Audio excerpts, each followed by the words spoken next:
There is absolutely zero doubt in my mind. Rachel Meghan Markle was a semi-expensive yacht girl, and she knows it. Many of you have seen this picture already. You see that there's Meghan with her Cajuna hat. When Sarah Ferguson opened her mouth this time, the royal world froze. What she said wasn't gossip. It was dynamite. Everything happened because of Fergie. A single phrase that sent shockwaves through Buckingham Palace blindsided Prince Harry and left Meghan Markle facing one of the most explosive rumors in royal history. Meghan Markle was introduced by Sarah Ferguson to Prince Harry. It all started quietly, a casual conversation, a familiar smirk from Fergie until one reporter caught the words that changed everything. Meghan was Andrew's first client.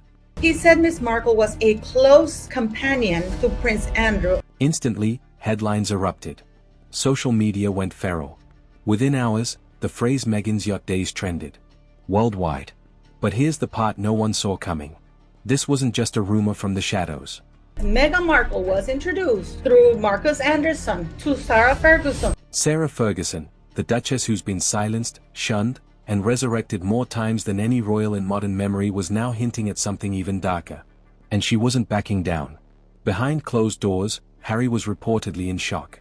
Palace aides panic. The firm's iron wall of silence began to crack. What could Fergie possibly mean by first client? Why now? And what secret past could tie Meghan Markle, Hollywood actress turned Duchess, to Prince Andrew's infamous circles? According to people, she got started her yachting days and she never stopped really. I don't think any of her boyfriends knew about it, but Meghan Markle was known as a hardcore yacht partying person, ready for anything. This isn't just another royal scandal. This is a story that threatens to reopen the monarchy's deepest wounds. And as more voices step forward, one question looms over every whispered conversation. In Windsor, did Fergie accidentally tell the truth or deliberately light the match that could burn everything down? Because what happened next, no one was ready for. She was a yacht girl, that's right. It's mentioned in the book. Meghan used to entertain as a yacht girl. Now, I'm not saying it's true, I'm not saying it happened, but I am saying Harry knows it. It began like any other weekend in the royal circuit. Discreet charity luncheons, polite smiles, and endless rehearsed grace. But beneath the surface, something was brewing.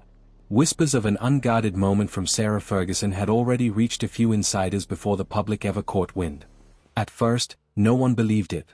After all, Fergie had weathered decades of tabloid storms. She knew how one careless word could ignite a fire. Yet this time, she didn't seem to care. During a private event in Mayfair, surrounded by a mix of old aristocrats and curious journalists, Fergie reportedly made a comment that landed like thunder. "People forget," she said with a knowing grin. Meghan's first royal connection wasn't Harry. The room fell silent.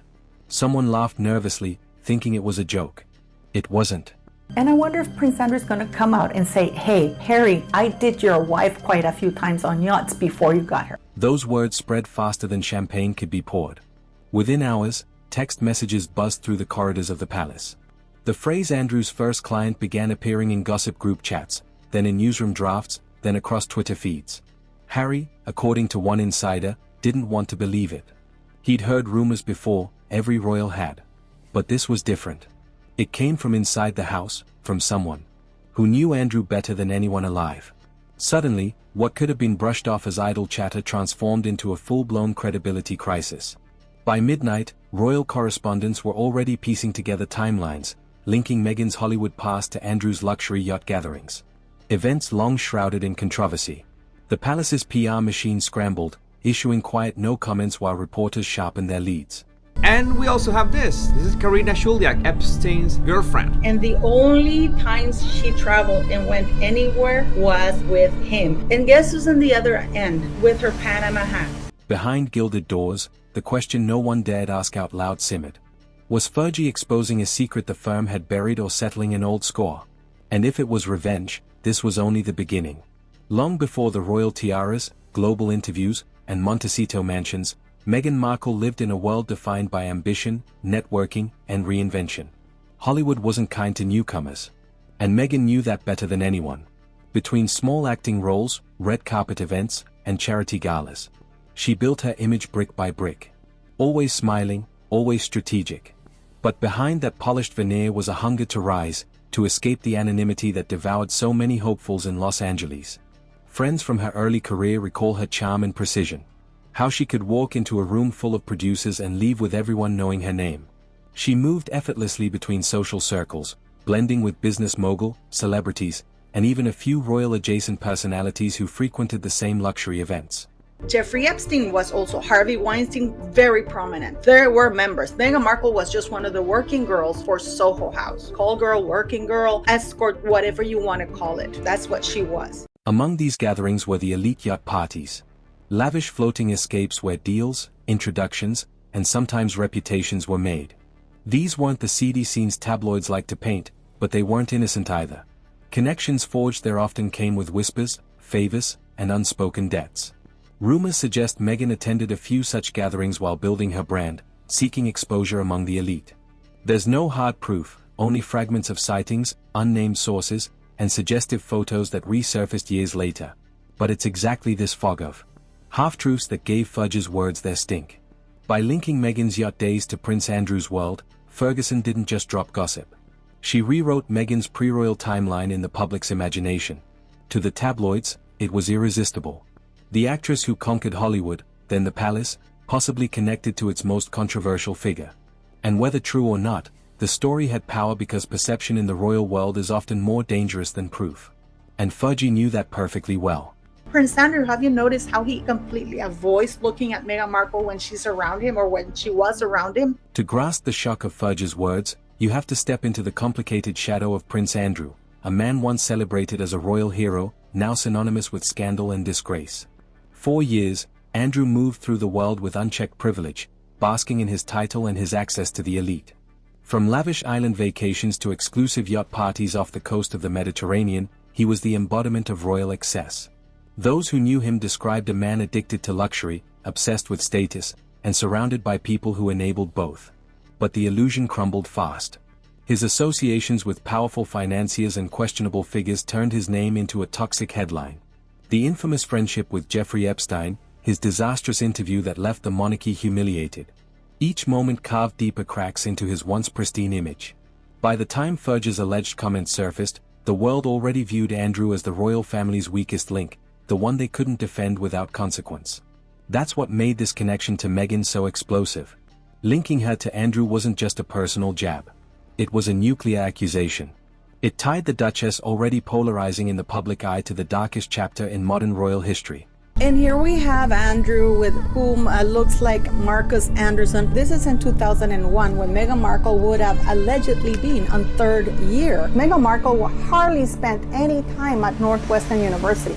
The mere suggestion that she might have crossed paths with Andrew's inner circle years before marrying Harry gave tabloids enough fuel to run wild. For the firm, this was a nightmare scenario. Two of the monarchy's most controversial figures suddenly entangled in a single narrative.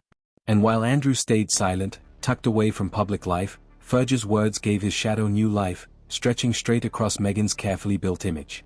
Because when Andrew's name enters the conversation, silence is no longer an auction. When Sarah Ferguson speaks, the world usually listens out of curiosity.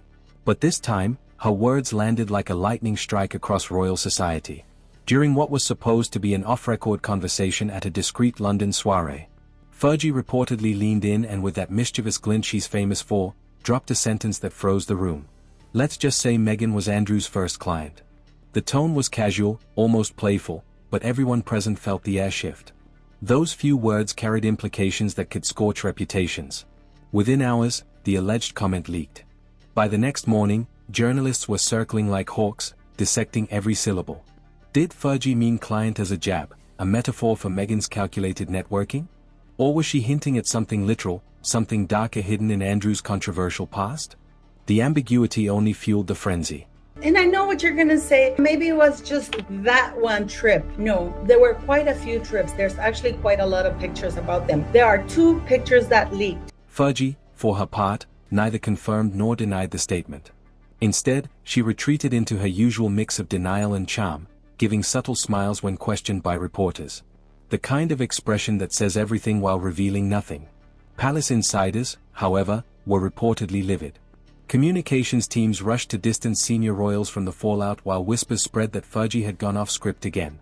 But behind the outrage, a quieter truth lingered. She knew exactly what she was doing. Ferguson's entire public life has thrived on walking the tightrope between confession and chaos. This bombshell wasn't a slip, it was a calculated spark. By aligning Meghan's name with Andrew's infamy, Fergie didn't just stir old gossip. She reshaped the royal narrative entirely. Suddenly, Meghan's silence looked suspicious. Harry's anger seemed justified, and the world waited for a response that never came. And just when the storm began to settle, another question emerged. Why now? Every royal revelation comes with a motive. And Sarah Ferguson's bombshell was no exception. To understand why she might drop such a loaded statement, you have to trace her complicated dance with the monarchy, a story marked by exile, redemption, and endless reinvention. Fergie has never been a stranger to scandal. From her infamous toes-sucking headlines to her financial controversies and public apologies, she has lived through the full cycle of disgrace and survival.